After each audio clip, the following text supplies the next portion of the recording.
안녕하세요. 시네마 브런치 저희 3인방 또 이렇게 모였습니다.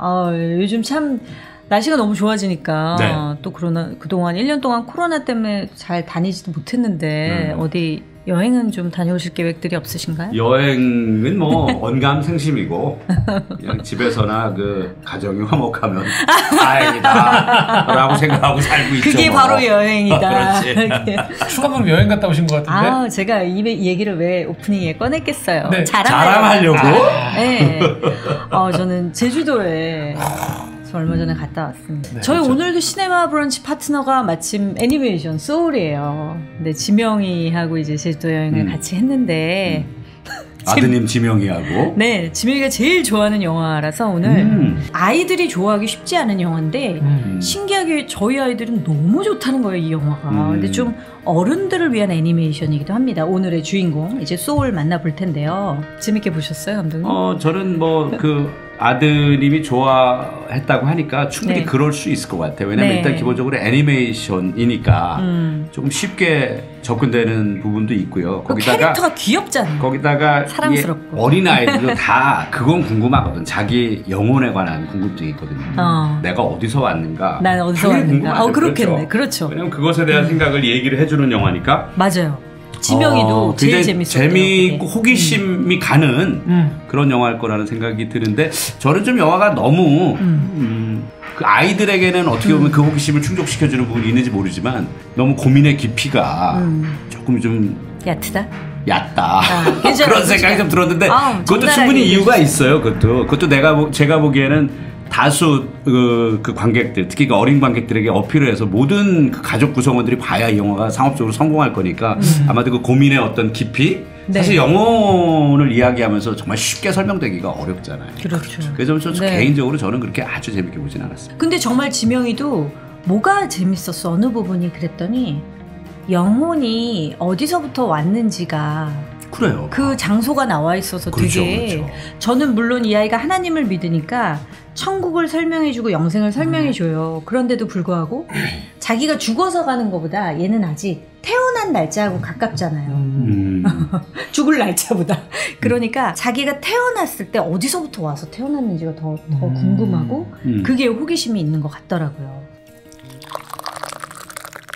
자, 우선 제가 브리핑한 좀 찾은 자료를 먼저 설명을 드리면 픽사라는 이제 제작상 한상 작품이 나올 때마다 굉장히 어른들과 아이들 모두가 좋아할 수 있는 작품성과 상업성 두 마리 토끼를 다 잡는 이제 작품들을 선보이는데 그 중에서도 이 피트 닥터 감독이 픽사에서 일하는 감독들 중에 가장 사실은 어떻게 말해야 되나요?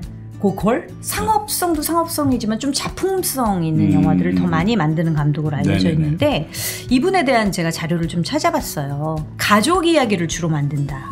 예. 이분은 첫 장편 토이스토리는 그냥 이렇게 연출부에서 같이 시작을 한 것 같고요. 네. 이제 가장 이 감독을 유명하게 만들었던 영화는 인사이드 아웃이죠. 그렇죠. 그 작품도 유명하죠. 예. 그래서 항상 이제 가족의 소중함, 가족의 사랑이 베이스에 깔려 있어서 따뜻한 정서를 풍기는 그런 영화들을 만들고 창의적이며 독특한 세계관을 가지고 있는 걸로 이제 유명한데 몬스터 주식회사라는 애니메이션 좋아하시는 분들은 막 너무 좋아하는. 재밌죠. 네. 예, 네, 보셨죠? 근데 이 작품에서는 이 몬스터라는 대상이 아이들을 괴롭히는 단순한 엽기적인 괴물이 아니라 그들도 나름 고충과 애환이 담긴 사회인이고 직장인이라는 관점에서 이걸 봤다는 거예요. 그리고 혹시 업이라는 영화 보셨나요? 이 감독이 만든 그 업은 풍선을 막 수백 개를 그쵸? 네. 달고 집이 이동할 수 있다라는 아이디어. 그 아이디어가 너무 참신한 아이디어였고 인사이드 아웃은 인간의 감정을 좌우하는 컨트롤 본부가 머릿속에 있다. 그래서 우리 머릿속 세상을 진짜 실제 존재한다고 믿어질 만큼 설득력 있게 캐릭터들을 표현을 했어요. 거기 보면은 화가 나는 아이가 있고 조이, 기쁨을 그렇죠. 만들어내는 아이가 있고 그렇죠. 색깔별로. 네네. 그래서 이렇게 수상 경력도 굉장히 감독은 화려하죠. 인사이드 아웃이 아카데미 장편 애니메이션상 수상하기도 했고요. 업이라는 작품은 깐느 국제영화제 개막작으로 애니메이션 거의 최초로 공식 선정이 됐어요. 그리고 아카데미 시상식 최우수 작품상에 노미네이트 됐고 업이라는 영화 애니메이션이 이번에 소울도 깐느 국제영화제 초청이 되고 아카데미 작품상 후보로 거론이 되고 있다고 합니다. 이 소울의 영화가. 심사위원들은 우리 이 감독님하고는 좀 다른 시각으로 보신 것 같아요. 그러니까 애니메이션인데 애니메이션에 네. 단순히 아이들이 보는 거다라는 걸 넘어가는 거죠? 그게 넘어가는 거죠. 오히려 이제 어른들의 관점으로 볼 때 작품상을 받을 만한 어떤 요소가 있었던 거죠. 아, 작품상을 받은 게 아니라 후보에 오를 만한. 그리고 굉장히 독창적이고 매력적인 이제 캐릭터들도 많이 등장을 하고요.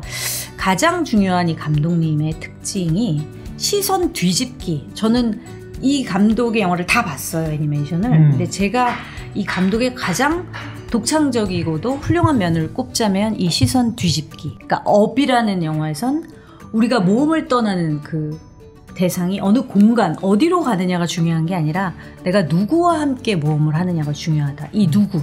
그거에 굉장히 영화가 집중하고 있고, 인사이드 아웃이라는 애니메이션에서는 우리가 늘 부정적인 의미로 쓸데없어, 이거 별로 폐기 처분해야 돼라고 생각하는 슬픔이라는 감정을 캐릭터화시켜서 이 슬픔이 없으면 결국은 성장도 없고 한 인간의 뭐랄까 행복도 결국은 이 슬픔이 있음으로 해서 이제 만들어지는 거다 해서 슬픔이란 캐릭터를 부각시켰죠.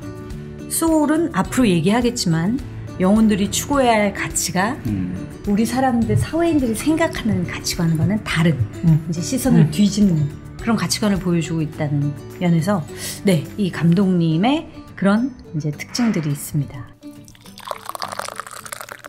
그리고 우리 이 감독님이 참 이무영 감독님하고 굉장히 접점이 있어요. 그래요? 훌륭한 재능이 계신데 이 영화마다 음악 선택이 아주 탁월합니다. 아, 그래요? 예, 우리 대중음악 평론가이신 우리 이 감독님 못지않게 음악의 조예가 깊다고 생각하는데, 감독님 한번 이 영화에 등장하는 좀 음악들을 좀 소개를 해주시겠어요? 저는 사실 영화 제목만 처음 봤을 때는 영화 제목이 소울이라, 그리고 이 영화가 기본적으로 그 조 가드너라는 인물이 그 재즈 밴드에 들어가고 싶어하는 인물이잖아요. 그래서 저는 음악 용어인 줄 알았어요, 처음에는. 어쩌면 이중적으로 생각을 했을 수가 있죠. 근데 소울이라는 건 기본적으로 우리가 전 세계 대중음악의 흐름을 보면 그 뿌리를 찾아 거슬러 올라가면 결국 이게 노예 음악에서 출발하는 거거든요. 그러니까 소울이라는 건 기본적으로 미국의 흑인 노예들의 사실 생각과 그들의 역사와 그들의 감정이 담긴 그런 용어거든요. 네. 그 소울. 기본적으로 소울은 기본적으로 흑인의 정신이고, 그게 이제 전 세계 지금 대중음악의 모태가 되는 흑인 음악의 뿌리가 기본적으로 물론 블루스라고도 얘기하지만 길게는 이제 들어가기가 뭐하고. 그래서 저는 처음에 이게 재즈 음악 때문에 소울이라고 한 거구나라고 생각을 했는데, 이게 뭐 음악보다는 더 어떤 영적인 부분, 영혼을 얘기하는 거라서 제목이 그렇게 된 것은 이제 영화를 보면서 알게 됐고요. 이 영화는 두 가지 파트로 좀 나누어져 있다고 보면 됩니다.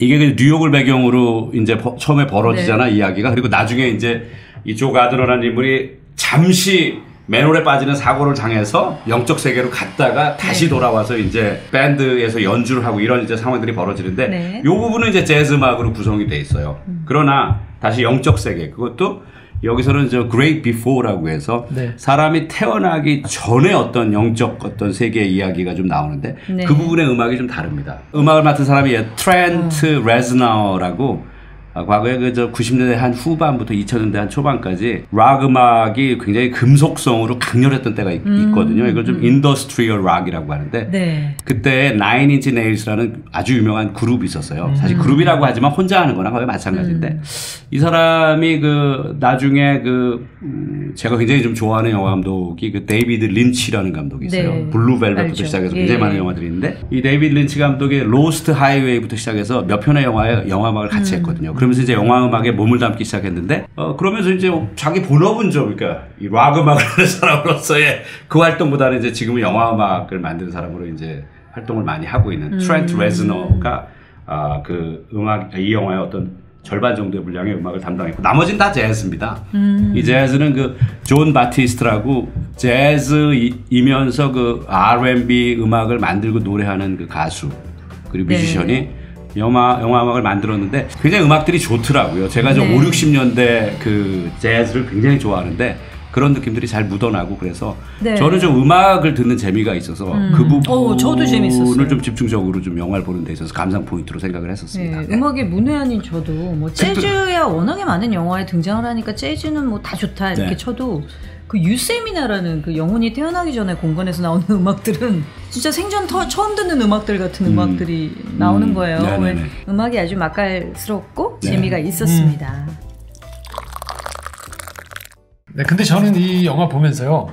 사실 저도 애니메이션을 아주 좋아하는 편은 아니었거든요. 왜냐면 뭔가 어른스럽게 만들어 놓은 영화에 비해서 애니메이션은 애들이 보는 거라는 느낌이 좀 들었었는데 특별히 이번 소울을 보면서는 인사이드 아웃 소울을 보면서 이건 애니메이션만 할 수 있는 역할들이 드러나는구나 하는 생각들이 좀 들었어요. 그냥 단순히 조명을 쓰는 걸 넘어서서의 굉장히 그 조 가드너가 연주할 때의 그 표정 그런 게 굉장히 미세하게 그 색감이 변하고 그렇죠. 감동하는 장면들이 보면서 이거는 실사 영화하고는 또 다른 감동이 있다라는 그렇죠. 생각들이 굉장히 많이 들었고 그렇죠. 예, 또 하나는 이 목회자 입장에서 봤을 때 부러운 점들이 있었어요. 사실 픽사 영화들을 보면 주제가 우리가 다 아는 주제란 말이에요. 가족이 소중하고 현재 충실하고 그런데 또 제 주변에서 이 소울을 보면서 인생 영화를 만났다 하고 이 영화 때문에 많아요, 그런 사람들. 너무 위로를 받은 사람들이 많더라고요. 제 주변에서도 많았어요. 저한테도 이 영화 꼭 시네마 브런치 해달라는 분들도 막 카톡도 오고 그렇지 않아도 할 거다 막 이런 얘기도 했었는데 굉장히 뭔가 내가 가르침을 받는다는 느낌보다는 편안하게 이 세계 안에 들어가되 내가 이렇게 알고 있었지만 그냥 이건 뻔한 거지라고 했던 이야기들을 뻔하지 않은 메시지로 다가오게 해서 사실 우리가 알다시피 진리라는 건 이미 우리가 다 안단 말이죠. 사랑하라, 용서하라, 모르는 사람 없거든요.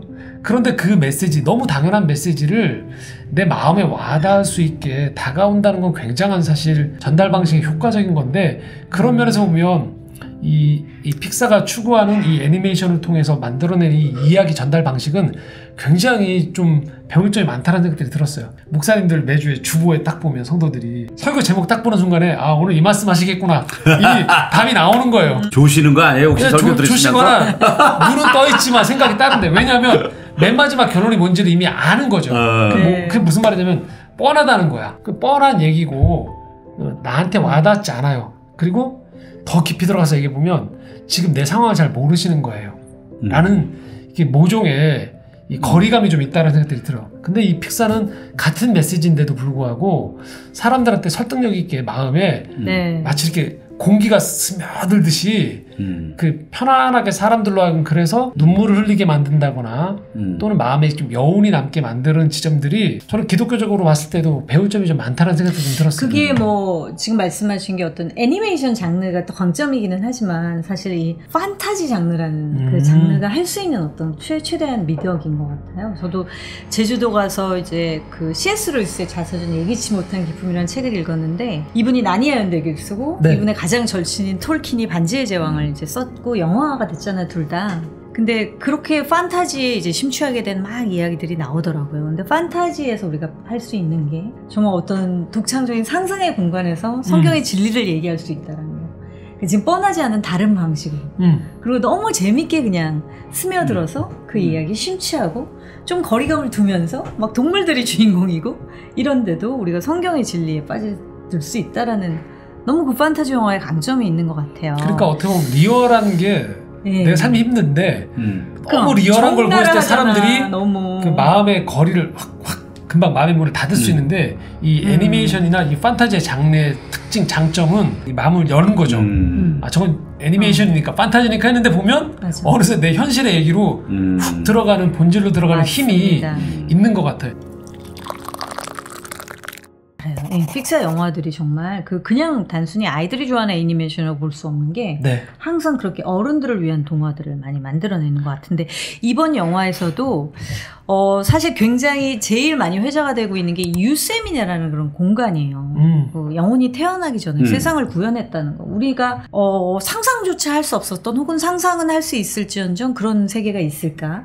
사실 성경적이진 않지만 이제 어린 시절에는 우리 지명이가 상상하듯이 그렇게 할 수 있잖아요. 그런데 피터 닥트 감독이 인터뷰를 했을 때 지금 23살이 된 아들이 있는데 그 아이가 태어났을 때 시작된 물음이었대요. 이제 첫째가 딸이었나 그러고 아들인데 너무 다르더라는 거예요. 태어날 때부터 성격이나 기질이. 그렇잖아요. 우리 아이들 키워보셨으니까 알지만.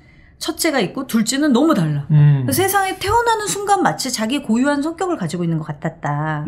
그게 어디서 왔을까라는 궁금증이 생겼다. 하나님으로부터 온 거지. 그래서 사람은 저마다 고유한 자아의식을 갖고 태어난다고 생각한 감독이 이제 소울 속의 영혼의 세계, 태어나기 전에 세상에서 그 고유한 어떤 성품이나 이런 것들을 훈련하고 자기 인생의 어떤 핵심, 그 사람을 규정할 수 있는 어떤 핵심 가치라고 할 만한 열정이라고 할 만한 그런 것들을 훈련받고 갖고 태어난다. 그 불꽃을 그걸 또 발견해내는 공간으로서 유세미나 공간을 창조했습니다. 아니 23살이라고요 아들이? 아들이 지금 23살. 그러면 이 애니메이션의 영혼 22 2020가 이거 어느 정도 아들에 대한 게 포함되어 있지 않을까 싶어요. 그럴 수도 있네요. 그러니까, 맞아. 그죠? 그러대. 이 영화를 보면은 그 주인공인 조 가드러가 죽어서 이 재즈 피아니스트를 열망하는 친구가 그 사후 세계가 아니고 뭔가 실수에 의해서 바로 그 태어나기 이전에 그 영혼들이 존재하는 세상으로 가잖아요. 근데 거기에서 이제 영혼 222, 22번이라는 존재를 만나는데 이 친구가 이제 나가야 되는데 세상에 지금 나가고 싶어 하지 않아. 나가기 위해서 필요한 어떤 성격 형성이 안 돼 있는 거죠. 뭐 거기 영화에서 보면 그래서 이제 스파크라고 얘기하는데 불꽃.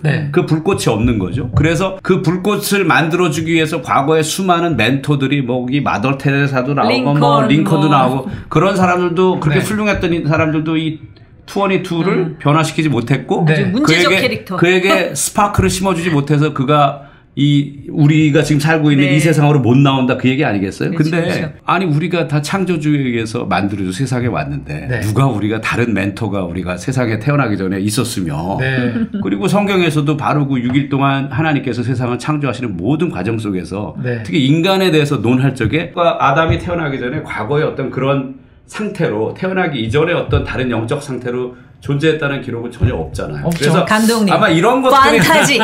그렇지. 아니 그렇게 따지면 톨킨이나 나니아 연대기도 마찬가지. 전혀 공격하는 건 아니고. 근데 제가 신앙적으로 봤을 적에는 수용하기는 좀 어려웠다. 근데 목사님이 더 자세하게 말씀해 주실 것 같은데요. 영적인 세계이기 때문에 조금 걸리는 건 있어요. 이렇게 얘기하면 좋겠어요. 하나는 이 영혼이 저기 먼저 그레이트 비포 천상에 있다가 지상에 몸으로 입고 왔다가 다시 떠난다. 이게 전형적인 이단적 사상이긴 해요. 초대교회 때 있었던 이게 왜냐면 이제 영혼 선제설이거든요. 영혼이 먼저 존재했다라는 거. 초대교회가 제일 어려움을 겪었던 것 중 하나가 영지주의라는 거거든요. 그렇죠. 몸과 영이 따로 있다라는 거예요. 분리되어 있다는 존재. 그리고 또 하나는 플라톤주의에 의해서 헬라 철학이나 이런 것들에 영향을 받아서 고상한 건 따로 있다라고. 그 고상한 것들이 있고 육체는 저급한 거다라고. 그래서 이 사람 안에 또 이 고급스러운 게 고급한 그 정신이 들어왔다가 나간다라는 개념들이 사실 어떻게 보면 이건 지금 그런 얘기를 하고 있는 거예요. 아이들한테도 이제 지명이 아까 좋았다고 그랬으니까 설명을 해줄 필요 있죠. 근데 이제 요런 지점에서는 도움이 되는 것 같아요. 사람들이 눈에 보이는 가시적인 육체나 활동성에만 집중하면서 자꾸 잊어버리고 있을 때 영혼의 존재가 있다는 걸 깨닫게 하는 거죠. 물론 성경에도 보면 영혼, 몸이라든지 마음과 뜻과 의지를 가지고서 하나님을 사랑하라든지 또 영혼을 죽이지 못하는 존재를 두려워하지 않는 몸도 영혼도 관장하신 하나님을 두려워하라는 그런 말씀들이 있어요. 분명히 그래서 잘못하면 그렇다고 영적인 것과 육적인 걸 분리할 필요는 없어요.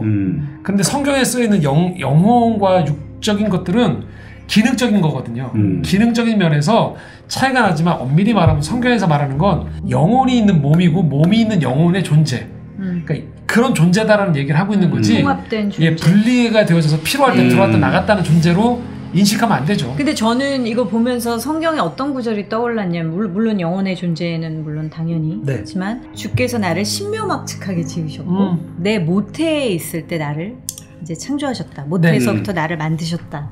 그 말이 가장 성경에 나오는 최초의 영혼이 어디서부터 존재했느냐에 대한 이 영화에서 문제가 되는 것은 영혼 22가 22가 내가 지금 저 사전의 어떤 그 영적 상태에서 지금 세상으로 올 것이냐 말 것이냐를 그가 선택하는 것처럼 되어 있잖아요. 네네네. 그게 문제라는 거죠. 그게 사실 뭐 자기가 세상에 태어나고 아니고의 문제에 있어서 무언가 자기 어떤 의견이 있거나 결정권, 역할이 있거나 결정권이 있거나 이게 문제라는 거죠.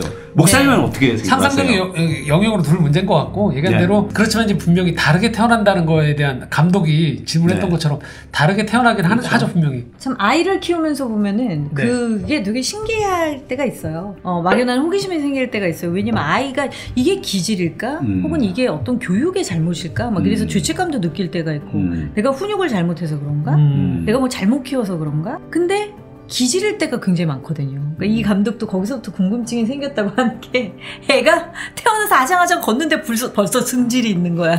아유, 이제 그런 어떤 인간은 최악이지. 그죠. 그럼 애 때부터 보이죠. 뭐 유전이라고 하건 유전적인 형질이라고 표현을 과학적으로는 뭐 DNA상의 뭐 부모의 성격, 부모의 모든 것들을 타고난다라고 하지만 한 번쯤은 궁금증을 가져볼 만한 이 영화에서 뭐 아까 잠깐 음악 얘기를 해주셨지만 이 주인공인 존 가드너가 재즈 뮤지션이 되는 것을 열망하는 사람이죠. 그래서 그가 명성 있는 음악가 도로테아 윌리엄스의 그 밴드와 함께 위대한 연주를 하는 것이 자기 삶의 비전이고 목표라고 이제 추구를 합니다. 그래서 이제 재즈 음악들이 많이 흘러나오는데 저는 또 음악을 들으면서 이 재즈라는 제가 음악의 문외한이라는 건 미리 전제를 깔고 이 재즈라는 어떤 그 뭐라 그러지 그냥 잼 형식의 이렇게 같이 굉장히 즉흥 연주가 기본이죠. 그 그렇죠. 재즈를 또 인생에 비유하는 분들도 굉장히 많이 있으시잖아요. 그거 굉장히 중요한 거죠. 왜냐면 이 영화에서도 보면은 영화의 주제하고도 그렇죠. 각각 개인들의 어떤 그 기본적인 성격의 차이도 이야기가 되고 있고 그 다음에 이제 자유스러운 거. 그렇죠. 그리고 각기 다른 개성. 그게 재즈가 갖고 있는 음악적 특성하고 맞죠. 재즈는 기본적으로 어떤 정해진 패턴으로 가는 게 아니고 기본적인 스코어, 악보가 있으면 그걸 가지고 각자 맡아서 연주하는 건 자기가 그때그때 다르게 자기가 오는 영감에 따라서 연주하는 거거든요. 그래서 재즈 뮤지션들이 아까 얘기한 그 잼을 한다고 하면 예를 들어서 4명이 같이 연주한다. 그렇죠? 너무 매력 있는 뭐 이 드럼과 베이스와 그다음에 뭐 나팔과 피아노 이렇게 4시 연주한다. 그러면은 똑같은 그 악보를 두고 같이 연주해도 매번 테이크가 다른 거예요. 첫 번째 연주할 때는 다른 느낌. 또 그 다음 연주할 때는 또 다른 느낌. 이런 것들이 굉장히 그 막 어떤 그 형식을 뛰어넘는 자유스러움이 있는 거죠.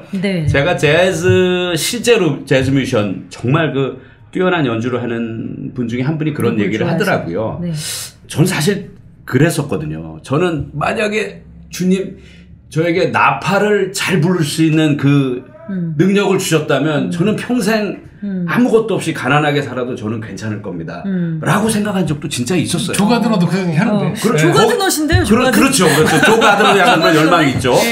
저도 그런 마음이었어요. 근데 저는 아니잖아요. 그러면 제가 궁금한 건 뭐겠어요? 그러면 그렇게 높은 수준의 연주를 하는 연주자들이 그 즉흥 연주를 하면서 같이 소위 잼을 할 때 그들이 느끼는 감정은 무엇일까? 소위 막 그 뭐라고 해야 될까?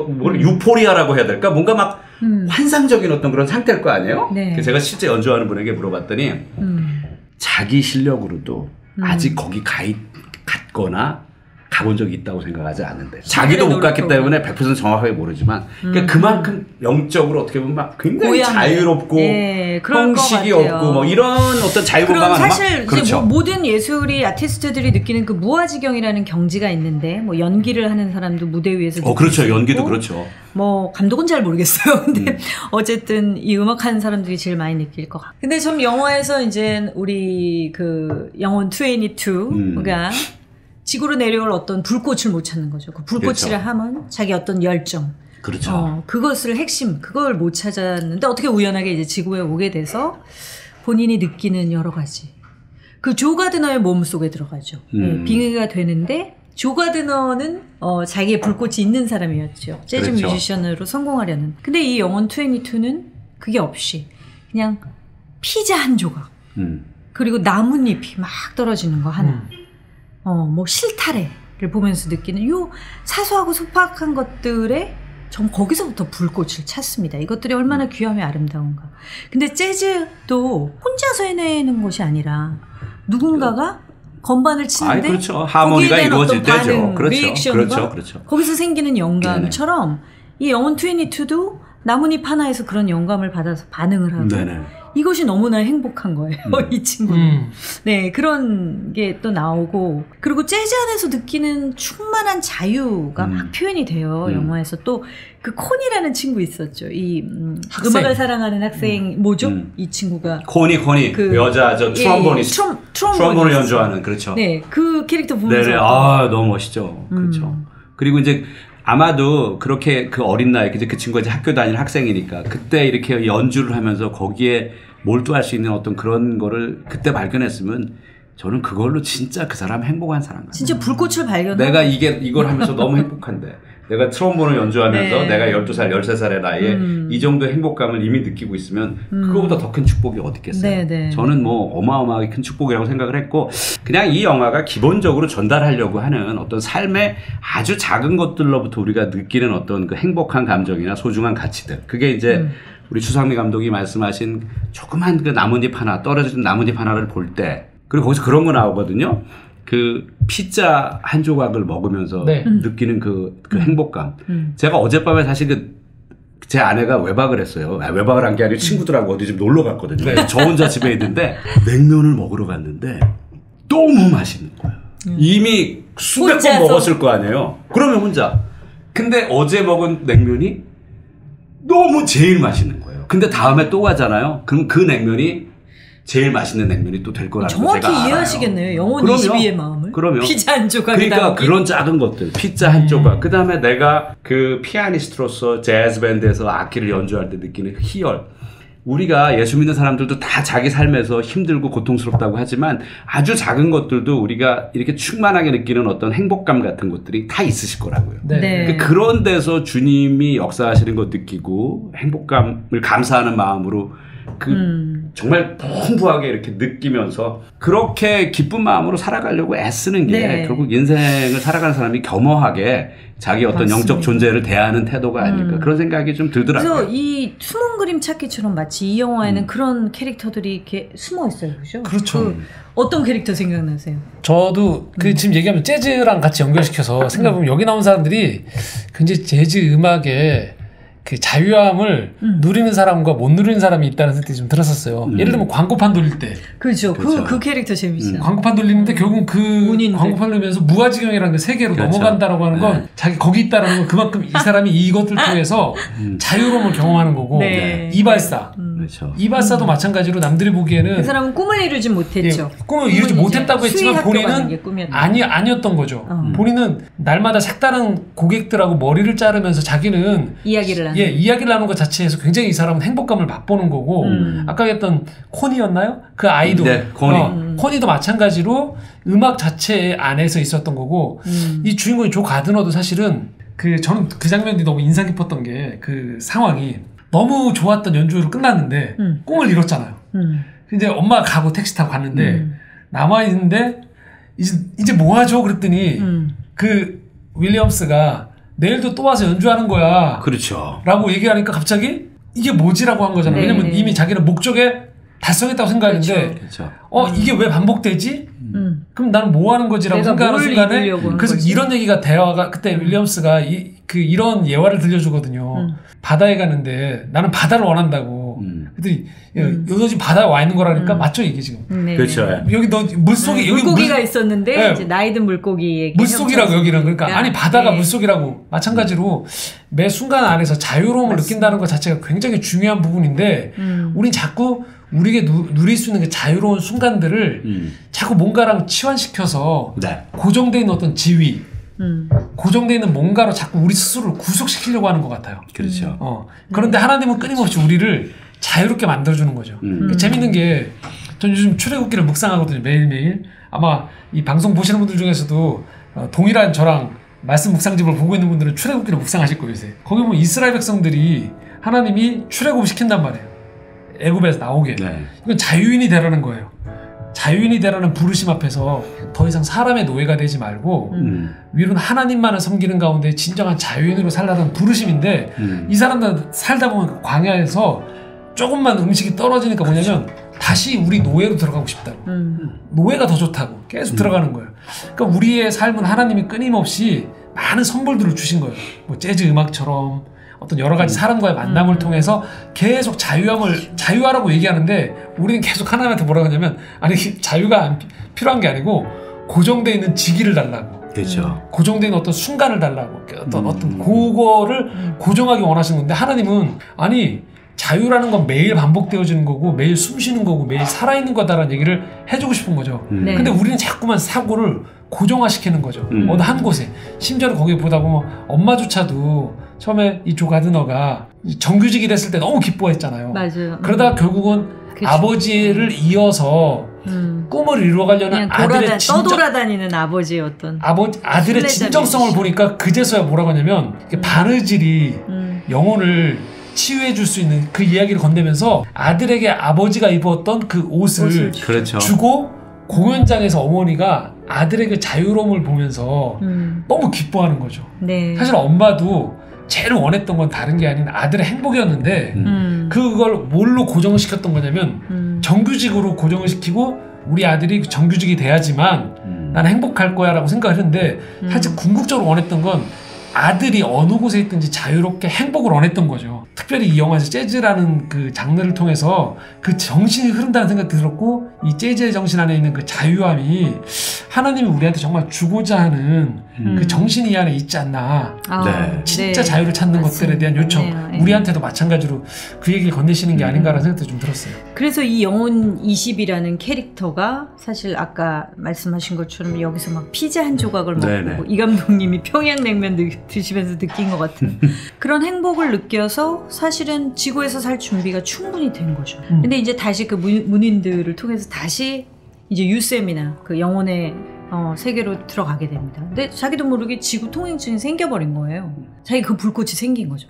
근데 너의 불꽃이 뭐야? 찾았네? 뭐야? 라고 물었을 때 대답을 못해요. 설명을 못한다는 거죠. 저는 그 장면이 굉장히 저는 통찰력 있다라고 느꼈어요. 그러니까 우리가 실제로 모를까요? 우리가 어떨 때 가장 행복하고 어떨 때 이 순간에 충실하고 이 순간을 정말 깊이 들어갈 때 이번에 제주도 가서 느낀 게 앞에 바다가 있고 유채꽃이 펴있고 막 향기가 나고 저희 귀에는 이어폰에는 바하의 음악이 흐르고 그러면서 막 올레길을 걷는데 그냥 영원으로 통하는 출구가 거기 있는 것 같더라고요. 일로 걸어가면 하나님 만나겠다 이런 생각이 들면서 그러다 낭떠러지 쩌리면 안 되는 거야. 이렇게 죽어도 좋다 막 이런 생각이죠. 큰일 나고 어떤 순간에 충만하게 내가 젖어 있을 때 그게 바로 영원과 통하는 하나님 만날 수 있는 그 순간이 되니까 그 순간에 집중하는 게 늘 미래를 염려하고 걱정하는 거와 비교해서 어떤 충만함을 주는가를 좀 이번에 제주도에서 이제 느끼고 왔는데 이걸 설명할 길이 없는 거예요. 그러니까 영혼 22가 비슷한 것 같은 거예요. 이 세미나에서는 다 굉장히 비전이 크고 뭔가 소명, 불꽃 막 이런 걸 가진 사람들이 이제 지구로 가는데 얘는 자기의 불꽃이 뭔지를 증명을 못해. 그리고 조 가드너가 앞서서 그런 장면이 있었죠. 자기의 인생을 되돌아보는 전시관 같은 데를 가는데 자기의 불꽃은 재즈 뮤지션이 되는 거야. 근데 자기의 과거에 거쳐온 자기의 그림 자기의 과거를 보는데 다 이렇게 실패한 모습, 초라한 모습만 보이는 거예요. 근데 사실 그건 진실은 아니잖아요. 그렇죠.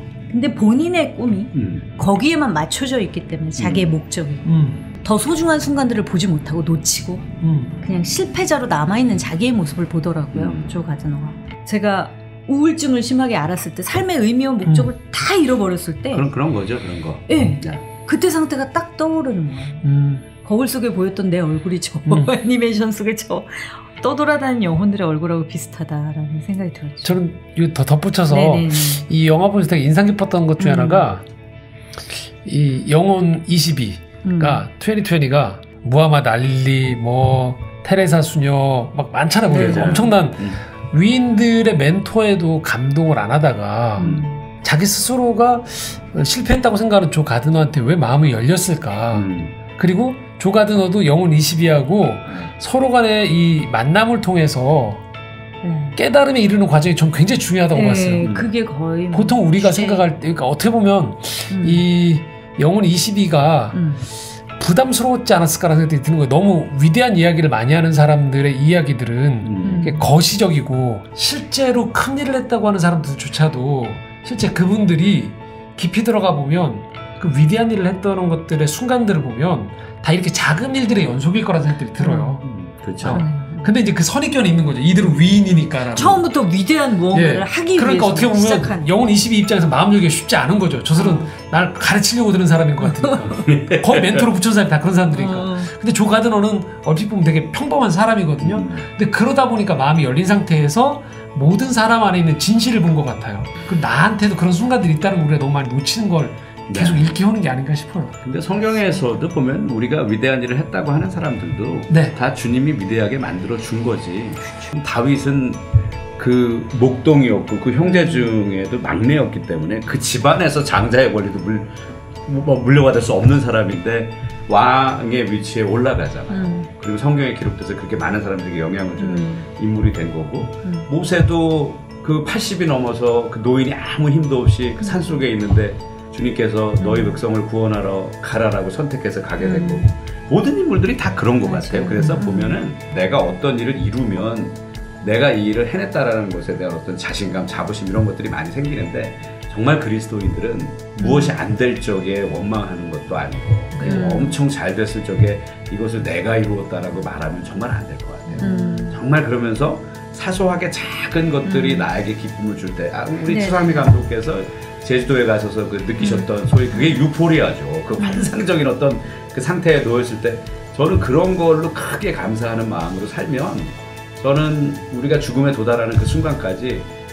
큰 시험 안 받고 갈 수 있을 것 같아요. 근데 자꾸 뭘 이루려고 하고 내 개인적으로 욕심을 갖고 그러면 맞습니다. 많은 시험에 부딪히고 굉장히 힘들어질 것 같아요. 감독님도 인생에. 목사님도 왜 청년들 대상으로 이렇게 강연 같은 거 하시면 늘 청년들이 그런 질문을 굉장히 제일 많이 궁금해하는 게 나의 비전은 뭐고 나의 소명은 뭐고 뭐 제가 하나님의 뜻을 이루기 위해서 무엇을 해야 되고 항상 어떤 doing에 집착하는 상태. 그렇죠. 근데 뭔가 그들도 빙이 되고 싶어해요. 어떤 존재가 되고 싶어하는데 그 존재가 되기 위해서는 doing을 해야 된다라는 생각, 그 강박이 있는 것 같아요. 근데 그러다 보면 항상 미래에만 머물게 된 거예요. 우리 생각이. 미래 걱정하고 염려하고 미래를 꿈꾸고 물론 꿈꾸는 게 나쁜 것은 아니지만 좋은 것이지만 근데 현재를 잃어버리는 상황이 되는 늘 현재는 없어. 내 안에. 근데 이 영화가 이미 이 영화 속에 등장하는 캐릭터 중에 이발사가 그 진리를 우리에게 알려주지 않나요? 그러니까 내가 원래 원대한 꿈이 있었는데 그 꿈은 안 이루어진 거죠. 그리고 내가 지금 다른 사람들 머리를 깎아주면서 그들과 대화하고 그리고 또 그들의 머리를 깎아준다라는 데서 오는 어떤 나의 어떤 뭐라 그럴까 그 좋은 느낌이죠. 그런 어떤 남들을 위해서 뭔가 해주고 있다라는 작은 어떤 그 성취감 같은 만족. 거 그런 걸로 만족하고 기뻐하고 그렇게 살아가는 거. 저는 솔직히 말해서 무언가 내가 어마어마한 목적을 막 세우고 또 그걸 통해서 예수 믿는 사람들은 주님께 영광 돌리고 이런 얘기들 많이 하는데 진짜 주님이 원하시는 건 그런 거 아닐 거라고 생각해요. 그냥 있는 자리에서 가만히 주님의 뜻을 기다리고 그나마 그 안에서 조금이라도 남들에게 선한 어떤 영향을 끼치고 아주 조그만 노력을 하고 저는 그런 것이 주님이 우리들에게 원하는 것일 것 같아요. 그러네요. 정말 딱 이발사 캐릭터의 삶이네요. 저는 이제 말씀 들으면서도 드는 생각은 그러니까 위대한 일을 할 수도 있다고 생각해요. 그렇죠. 근데 그거는 그 비전 그러니까 위대한 할 수 있는데 그거는 점이라고 생각해요. 그러니까 우리 인생은 어떻게 보면 선의 계속 연속이 아닌가 싶어요.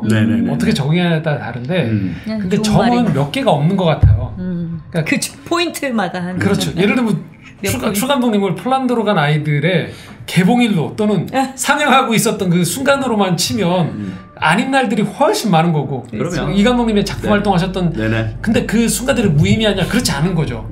하지만 그 점내에 해당되어서 누군가에게 내 이력을 보여줄 때 뭐 학력이든 경력이든 어떤 찬란했던 순간들이 점인데 점 너머에 훨씬 수많은 선이 펼쳐지고 있어서 우리가 그 점만을 인생으로 여기다 보면 인생이 너무 많은 시간과 만나는 사람들이 다 허비가 되는 거죠. 사실 보통의 우리 인생은 하나님이 선이 훨씬 많고 그 선이 하다가 어느 시점에서 점이 될 수도 있는 거고 그래서 우리의 시각이 우리도 모르게 너무 특별한 점의 순간들로만 자꾸 인생을 규정짓고 그걸 남한테 보이려고 하는 것에서 좀 시각을 좀 전환시킬 필요가 있지 않은가. 그러기에 네, 맞아요. 이 영화를 보시면 도움이 되실 것 같아요.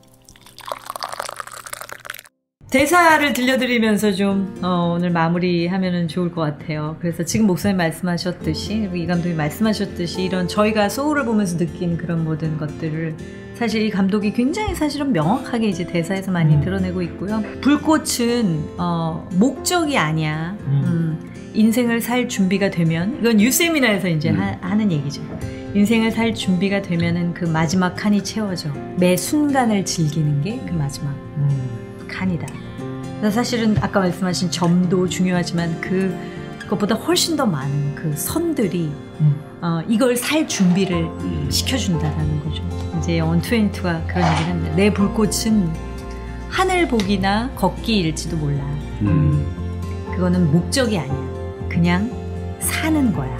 이런 대사들이 그렇죠. 나옵니다. 그렇죠. 예, 정말 이 소울이라는 영화가 저희들한테 많은 사람한테 사실 굉장히 많은 눈물을 흘렸다라는 후기도 많고요. 굉장히 많은 사람들이 감동을 받은 이유가 저는 이 현대사회가 그만큼 각박하고 늘 경쟁해야 되고 누군가를 밟고 올라서야 되고 하는 강박증에 시달린 현대인들이 굉장히 많은데 편안하게 해주는 것 같아요. 그게 인생에서 중요한 게 아니야.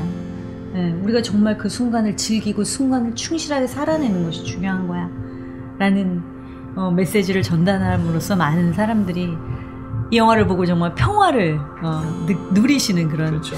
시간이 되셨으면 좋겠습니다. 저희 그렇죠. 시네마 브런치 소울 가지고 오늘 재미있는 유익한 대화들을 나눠봤습니다. 다음 시간에 뵐게요. 네, 감사합니다.